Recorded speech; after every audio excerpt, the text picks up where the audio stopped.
lots to talk about on the Intense 5. Let's go. So, Kanye says he's tired of people using him for political gain. Okay. He says he's going to focus only on the good. Cute.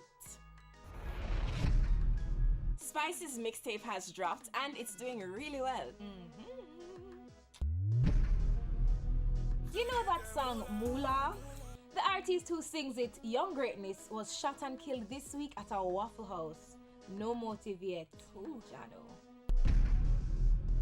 Shensia and her team were involved in an accident in St. Martin. Apparently, a drunk driver hit their car. We're glad they're okay and she will perform this weekend. And holding the spot this week. Guess who dressed up as Victoria's Secret angels for Halloween? Only the Kardashians. And they got the original wings from Vicky. No costume round here, okay? That's it for the Intense 5 this week. Follow us on Instagram and Facebook at TVJ Intense. Up next, Halfway Tree Talks Dalton. Intense soon forward.